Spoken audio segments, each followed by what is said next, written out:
Hit it.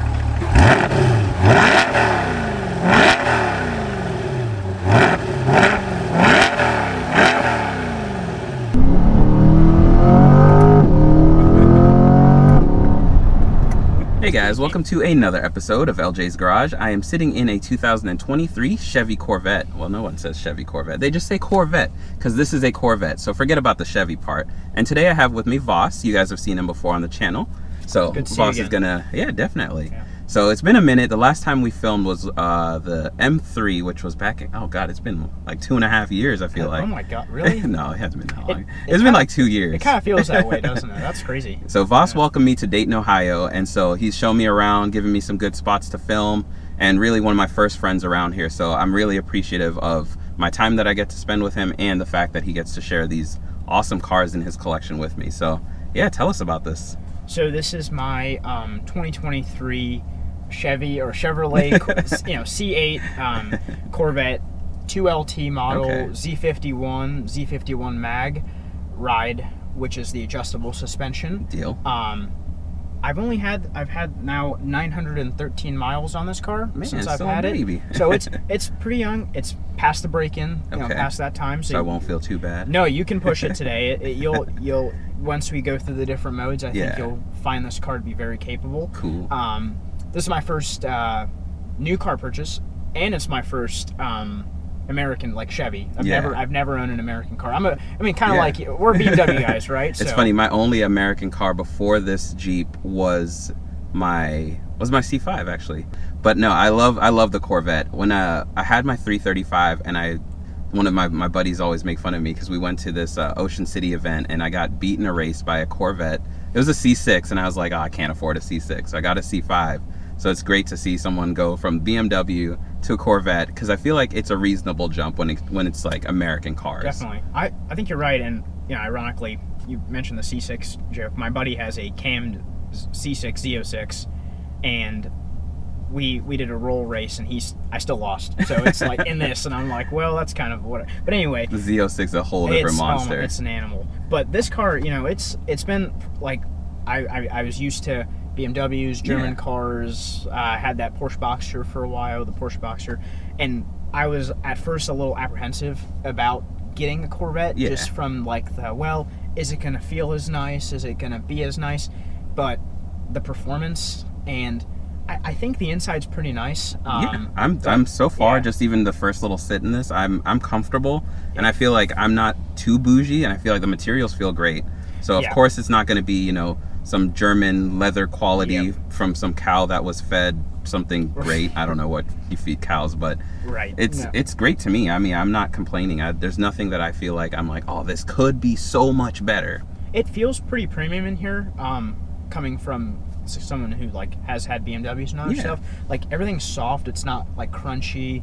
It's not like tacky and stuff. They've got stitching everywhere. The 2LT gets upgraded sound system. So the 1LT has a Bose system, but less speakers. Yeah, I think it's 10 speakers maybe. The 2LT has a upgraded, I think 14 speaker system. Sounds about right. Yeah. So it sounds a little better. I opted for the GT2 competition seats, so they're carbon fiber in here.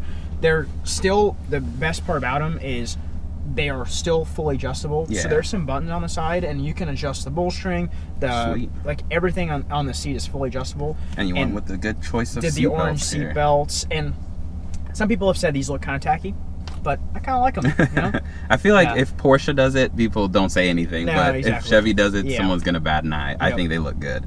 That's kind of, and then, but really, I would say for and maybe this just shows my lack of having a new vehicle, but it's felt like the digital dash, like even I was showing you like all these things, I'm just like blown away with the amount of tech in this car.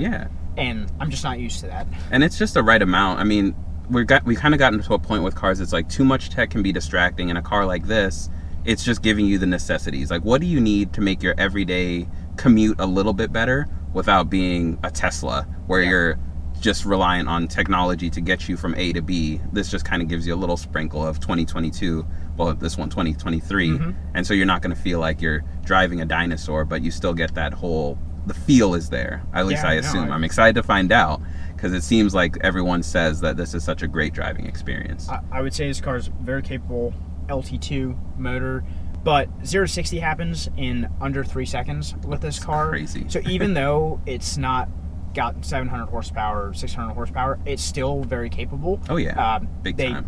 Changed to mid-engine. That was the biggest change for C8 compared to C7. And I think even just having the engine back there and the power to weight is a lot better. This car is way more capable, not only in a straight line, but around corners. Definitely. It's the mag ride really, you'll feel it. Like we're right now just in regular mode. Once we're on the road and I put it in sport or track or whatnot, we can definitely get moving. You can feel the different. It's amazing how connected it is, I think. Yeah. So. No, we can definitely get driving. Right. And yeah, I'll give you a little taste, and then you can try it. So, I think something just for me that I really enjoy is just it having digital dash. It's so like I don't find myself looking here often unless I need to see the touch or the navigation. But so right now we're in regular mode, and there's a heads-up display. If you twist it, it'll put my valves just opened up, and now it's in sport mode, and it'll actually change. Okay. All that. So once you're here, you'll see it. Then you just flick this up to go to drive, and it's honestly really easy to drive. Yeah. And as far as transmission, I know they got rid of the manual, so all you get is a 7 or 8? It's a Tremec 8-speed dual clutch. Gosh, my brain just I always forget because it's 1 reverse and then 7 up, so it's technically 8 speeds, but yeah. Cool. All right. Yeah. I wonder how that statistically that's affected things. I feel like everyone has adopted the dual clutch thing pretty well. So the dual clutch has made this car very capable. I can't imagine. So as a person who owns a manual M3, I was a little sad to see the manuals disappear in this car. Yeah. But like, so like.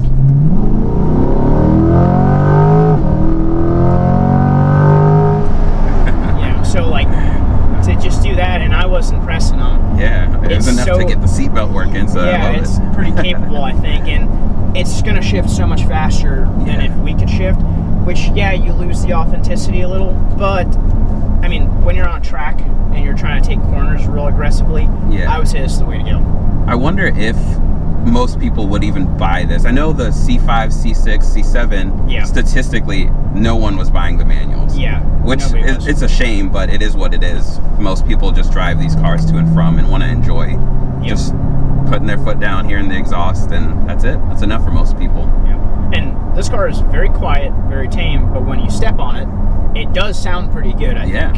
And so you were telling me earlier, so what do you get with the Z51 package? So with the Z51 package, you get the upgraded brakes, you get the performance exhaust, and then you can opt for the Z51 Mag Ride, which gets you the upgraded, it's the BWI suspension system, where it's got the adjustable dampening, and it's, I don't know the exact specifications, but the different modes can give it a different ride.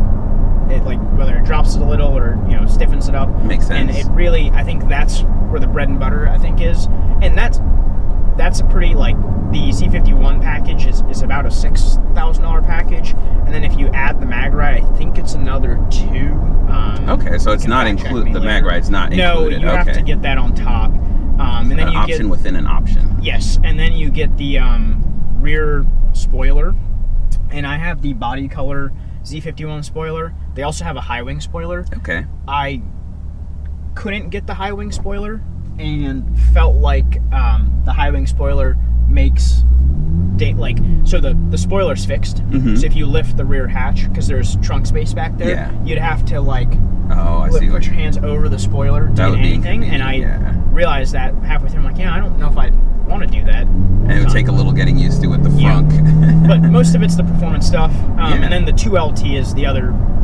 I chose the 2LT as opposed to the 1LT or even the 3LT is because of the 2LT you get the creature comforts like HomeLink, you get the upgraded stereo system, the wireless Android Apple CarPlay, the performance data recorder, and there was tons of other options that, so I opted for a front end lift in this car.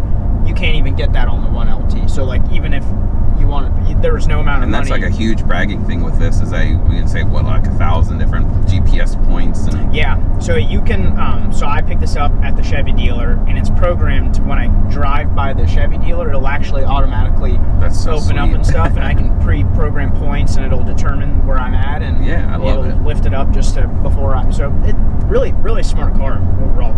I've heard people talk about the side mirrors being different lengths, and now it's like, interesting. Yeah. Random little thing. This is a big thing I really like, the digital rear view. I think that's you can, if you don't like it, you can do the regular rear view, but you can't really see anything. So I think that's nice. And then all the different cameras, like if you're going at a slower speed, you can hit this little front button and it'll show you if you're around a corner. Yeah. Or, so does this double as a dash cam by any chance? That is a great question. I'm curious. I wonder if it does. I know if I was tracking this car, all the different cameras in here, I can plug like an SD card. Oh, and get the performance and kind of see what you did. But I don't know about the dash cam. Okay. But here I can.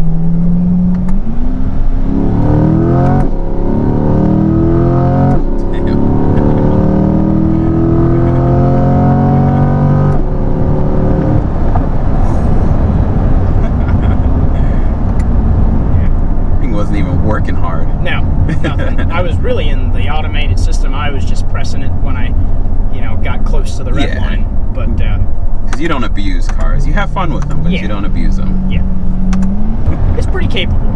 Oh man, it sounds so good. That's one thing that BMW is just not doing right for me lately is the sound. Well, you've got the turbo system and the inline six. This is a V8, natural aspirated V8. So. Always get stuck in these seatbelts. I'm glad they do their job though. Yeah, they're pretty good quality. They're like, you think you're going anywhere? Not today. Even taking these corners and stuff, like,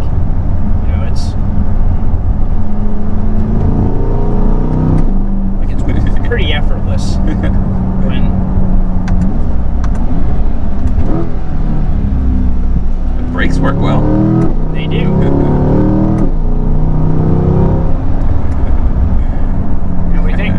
I'm loving it. Just the sound really does makes the whole experience, and having this motor right here, I honestly I think this is probably my only second mid-engine car I've ever been in. What was the other one? What was it? Did you ever drive the Porsche? I think I've been in it was an Audi R8.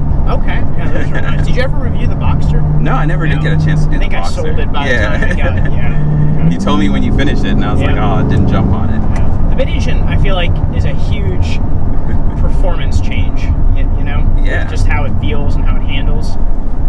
But also then, when you're just driving this tamely, one hand on the wheel, two hands on the wheel, but you don't, it's not so when I was driving the C6 Z06, you really have to respect what that car can do, because if you're not on top of it all the time, it will punish you. In a car like this, I mean, you don't have to be the best driver to fully enjoy what this car can do, I think. I hear that a lot, and I'd have to really push a car and get on the track to see the difference. Yeah. But I've heard people say that it makes the C8 not as much of a monster as the last generations were, which I can see that. You're not necessarily going driving technique and speed. It all depends who you ask. Drifters will tell you they're going plenty fast, but most people will tell you if you're spinning tires and not able to handle the power, then you're not really going fast. It all depends who you ask. I would agree with you there too. And I think also they made this I don't think this car doesn't feel impressive as much as maybe the older gens, because it's so aerodynamic, it's so capable, but at the end of the day, it's still the 0-60 in 2.9 seconds, and then they really saved the scare. I haven't driven it, I don't think anyone really has, for the Z06. Feels like they did, Flat plane crank, almost 700 or something horsepower, naturally aspirated, completely different engine notes. So I think that's really going to be what people will feel. Thrill seekers I think so. I mean, this is still very exciting, but those that want a car that could kill them. Yes. And not saying that this can't. This obviously needs to be respected for what it is. It'll still punish you. It sounds so good. I think that performance exhaust with the valves opened up. Yeah. So we've been in sport mode. I'll show you so this is regular, just the standard mode.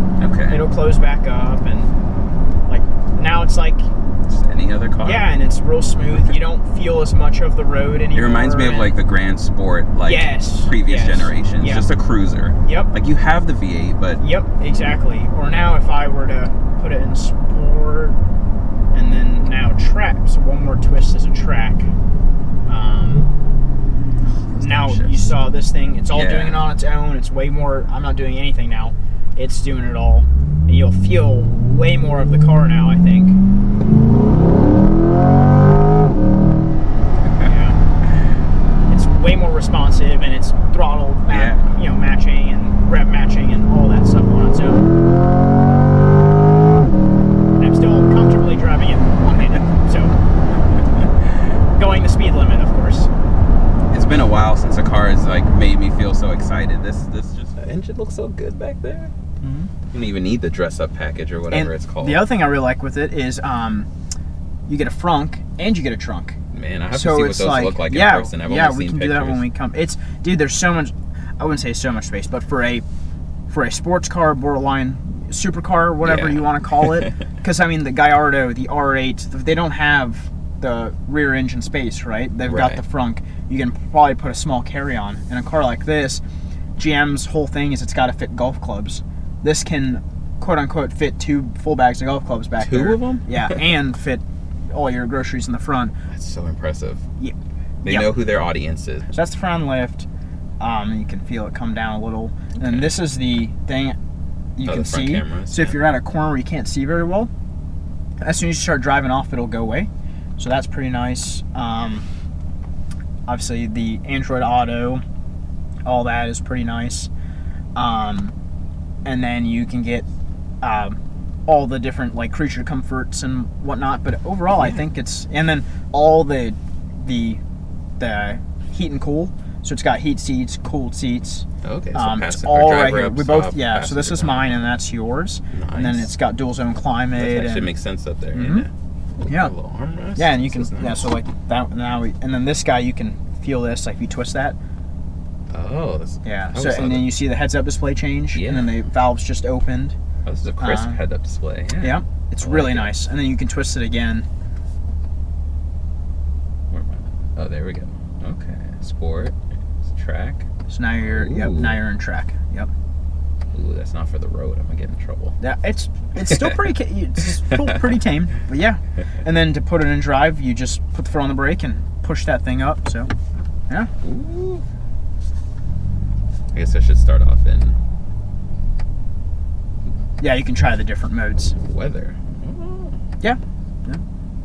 If you're planning on driving this in the winter, I suppose, with the Pilot Sport 4S's on. We'll start in tour. That sounds reasonable. What do you think of the square steering wheel? I was against it at first. It's kind of grown on me a little bit. They had another's wheel that was suede, and I don't know if I should have gotten that or not, but I didn't. It was kind of, I don't know. I ended up just getting the standard one. Yeah. Go right out of here. Do you know if this has a torque converter? So does, like, if I were to just like take my foot off, does it roll? Oh, nope, it does roll. It does not have the hold. Okay. I don't know if you can turn it on or not, but I haven't. So it's a torque converted dual clutch. Paid enough attention to with all the settings yet. Let those guys get a little away. Do a little third. Sure.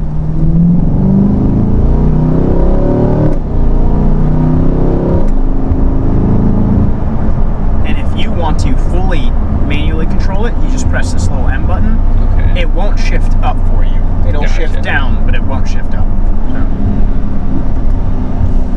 Very fast. Yeah. It doesn't sound that loud, really, even when you. I mean, like it's loud, but it's not like aggressively loud. It's funny. I feel like this car we will appreciate more in like 20 years.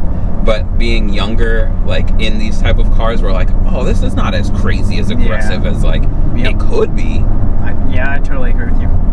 But you're still like, oh, it sounds good, but we know what straight piping and doing all those extra things. I mean, you've heard most Corvette owners don't do. So you've heard the Z06, right? Yeah. That thing sounds mental. Like it's crazy what that car sounds like. This feels so good though. This mag ride is comfortable. It's very comfortable. You can turn up on this guy here.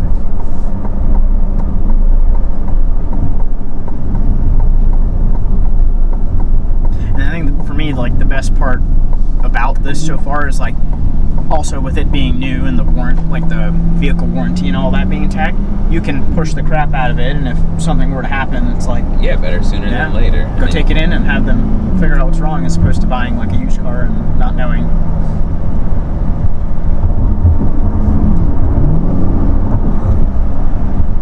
Even in auto, it does such a good job of knowing what you want. Like and you're in the most like tame mode. Yeah. If you're in auto in the tighter modes, it's even more responsive.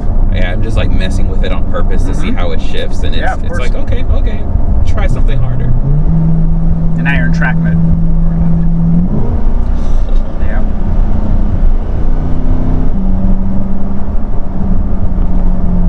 Listen to that all day.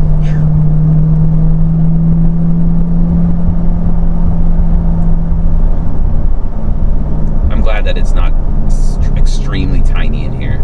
Yeah, like there's a lot of space between us. I mean, this whole center panel is pretty, I think right up this one right here. It beat me to the downshift even. Yeah.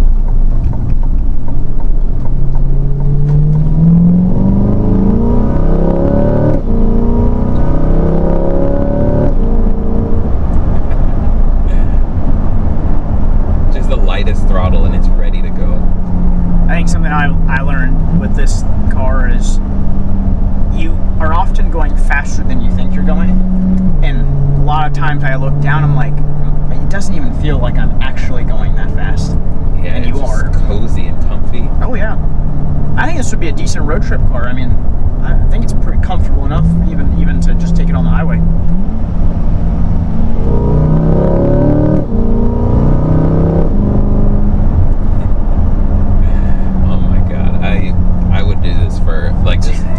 For a week straight, if I were to have this, I'd just be like, I don't know. This is a blast, and I'm not even really doing anything, but it just makes me happy knowing that we still have cars like this. And yeah, I mean, and we've got corners coming up. You can, assuming we have space, you can take some of them pretty hard. And it is 75 degrees out. It's the perfect temperature for these tires. Breathing well, it feels good. Yeah. This camera is growing on me though. I love being able to just look back and it's like, oh, I could just click one more time and zoom in on someone. I think my hardest adjustment was my eyes didn't adjust very well at first to regular road camera, regular road, and then now it's like, I almost wish my other cars had it. It makes you think your vision's that bad. You're like, how is that more crisp than what I'm seeing? Yep. They did a good job with the dual clutch too, because a lot of the dual clutches in the older generation cars just are aggressive for no reason. They're not great to drive in traffic, but this is, I wouldn't know if you didn't tell me. If you told me this was traditional automatic, I'd be like, okay, yeah, makes sense. I really think like with this whole car, they kind of hit the nail on the head. I mean, it's got all the right options. It's very capable on the road, very capable on the track. It's plenty livable. I went to go get groceries with it. I had plenty of space to do that. I've absolutely taken it on some mini trips here and there, and like 100-mile trip, and I could fit my luggage in there no problem. And I'm like coming from the M3, which I felt like was the perfect balance of performance to fun. Yeah. This is like that next step of way more performance, but still pretty practical. I think I'm at a point too where I appreciate cars that I love that we have drive mode selection now. I think that's the best thing that's happened in the car world for me, because not all the time do I want my car ready to race people. Yeah, sometimes I just want to go for a drive. Yep. And what that looked like 20 years ago and what it looks like now are completely different. 20 years ago I would have been this car like 10 is years old. Very tame and very like comfortable, but then can, with a flip of a switch, can be the complete opposite. Exactly. I think that's why it sells to the people that it does, though. Mm-hmm. Well, and the other crazy thing, at least in my opinion, is I feel like really until this car, I would say more people our age were not that appealed by a Corvette. Exactly. So Chevy has found a way to get not 60-year-olds in their cars. And I think that really, even though the mid-engine platform upset a lot of people, I think it, at least for younger people and people that just maybe came from like an R8 or some other type of potentially supercar, could still get into this and not feel like it's a downgrade. Oh yeah, and you did see that a lot when people, when this was announced. A lot of the older buyers were like, "Oh, I don't like it," and a lot of the newer buyers were like, "Oh, finally something fresh and exciting." Something I want to buy. Yeah. All right, the last one since we're almost out of there. Yeah, Get out of this school zone.